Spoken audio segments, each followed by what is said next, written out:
खबरों का lunch box. नमस्कार, रेडियो मनी 9 पर आप सुन रहे हैं खबरों का लंच बॉक्स। मैं हूं आपके साथ अभिषेक गुप्ता।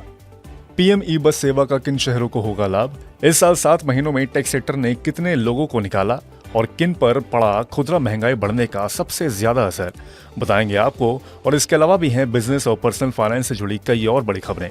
तो शुरू करते हैं खबरों का लंच बॉक्स। सार्वजनिक परिवहन में इलेक्ट्रिक बसों का इस्तेमाल बढ़ाने के लिए पीएम ई बस सेवा शुरू की जाएगी। सरकार ने 100 शहरों में 10,000 ई बसें चलाने के लिए इस योजना को किया है शुरू। इस योजना के तहत अगले 10 सालों में 57,613 करोड़ रुपए किए जाएंगे खर्च। ई योजना में उन शहरों को किया जाएगा शामिल जहां अभी व्यवस्थित परिवहन सेवा की कमी है। यह योजना 3 लाख और उससे अधिक आबादी वाले शहरों को करेगी कवर और इसके तहत पब्लिक प्राइवेट पार्टनरशिप मॉडल पर 10,000 ई बसों के साथ सिटी बसों का किया जाएगा संचालन। आयकर विभाग ने 5 लाख रुपए से अधिक के वार्षिक प्रीमियम होने की स्थिति में जीवन बीमा पॉलिसी में प्राप्त आय की गणना के लिए नियम तय किए हैं। केंद्रीय प्रत्यक्ष कर बोर्ड यानी कि सीबीडीटी ने आयकर अधिनियम 16वां संशोधन 2013 को किया है अधिसूचित। इससे जीवन बीमा पॉलिसी की परिपक्वता पर प्राप्त राशि के संबंध में आय की गणना के लिए नियम 11 यूएसए किया गया है निर्धारित। संशोधन के अनुसार 1 अप्रैल 2023 को या उसके बाद जारी की गई पॉलिसी के लिए धारा 10(10)D के तहत परिपक्वता लाभ पर केवल तभी लागू होगी कर छूट जब किसी व्यक्ति की तरफ से भुगतान किया गया कुल प्रीमियम सालाना 5 लाख रुपए तक हो। इस सीमा से अधिक प्रीमियम के लिए प्राप्त राशि आय में जोड़ी जाएगी और लागू दर के हिसाब से लगाया जाएगा टैक्स। वित्त वर्ष 2023-24 के बजट में की गई थी यूलिप को छोड़कर जीवन बीमा पॉलिसियों के संबंध में प्रावधान में बदलाव की घोषणा। विश्वकर्मा योजना को केंद्रीय मंत्रिमंडल ने अपनी मंजूरी दे दी है। इस योजना में बढ़ई, नाई, दर्जी, लोहार, कुम्हार, राजमिस्त्री जैसे कामगारों का किया जाएगा कौशल विकास। सरकार इस योजना पर खर्च करेगी 13,000 करोड़ रुपए। इससे 30 लाख पारंपरिक कारीगरों को होगा लाभ। ग्रामीण अर्थव्यवस्था में इन वर्गों का है महत्वपूर्ण स्थान। योजना के तहत इन लोगों को नए प्रकार के उपकरण और डिजाइन की दी जाएगी जानकारी। साथ ही उपकरणों की खरीद में भी की जाएगी मदद। योजना के तहत चलाए जाएंगे 2 प्रकार के कौशल विकास कार्यक्रम और इन कोर्स को करने वालों को मिलेगा मानदेय। आईटी क्षेत्र में काम करने वालों को हुनरमंद बनाएगी सरकार। मंत्रिमंडल ने डिजिटल इंडिया परियोजना के विस्तार को दी मंजूरी। इस योजना पर खर्च किए जाएंगे 14,903 करोड़ रुपए। डिजिटल इंडिया विस्तार के तहत इसके अंतर्गत पहले किए गए कामों को बढ़ाया जाएगा आगे। डिजिटल इंडिया परियोजना के तहत राष्ट्रीय सुपर कंप्यूटिंग मिशन के तहत जोड़े जाएंगे 9 और सुपर कंप्यूटर। इस योजना के तहत 18 सुपर कंप्यूटर पहले ही किए जा चुके हैं स्थापित।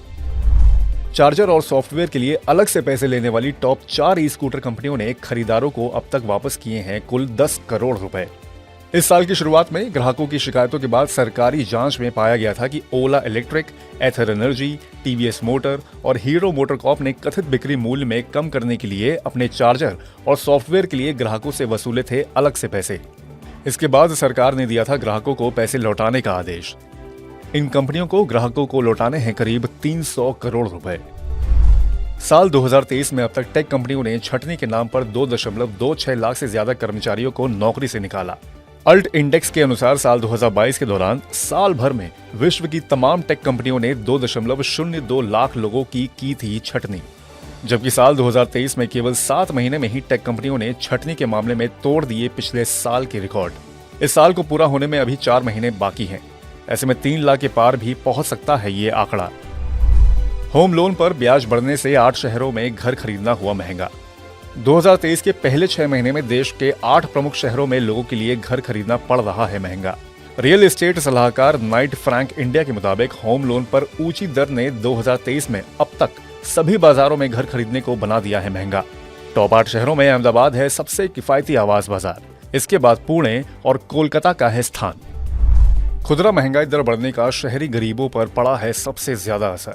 जुलाई में खुदरा महंगाई दर 15 महीनों में उच्च स्तर पर पहुंची। रेटिंग एजेंसी क्रिसिल का कहना है कि शहरों में रहने वाले उच्च आय वर्ग पर देखा गया है बढ़ी हुई महंगाई का सबसे कम असर। इसकी वजह है कि उच्च आय वर्ग की खपत वाले उत्पादों में खाद्य उत्पादों की हिस्सेदारी तुलनात्मक रूप से होती है कम। खाद्य पदार्थों के महंगा होने से शहरों में रहने वाले गरीब लोग हुए हैं सबसे ज्यादा प्रभावित। तो खबरों के लंच बॉक्स में फिलहाल इतना ही। ये पॉडकास्ट आपके लिए तैयार किया था अमन गुप्ता ने। मैं हूं आपके साथ अभिषेक गुप्ता। बाकी बिजनेस और पर्सनल फाइनेंस से जुड़ी और खबरों के लिए सुनते रहिए रेडियो मनी 9 और डाउनलोड कर लीजिए हमारे मनी 9 ऐप को। चलता हूं, नमस्कार। खबरों का लंच बॉक्स।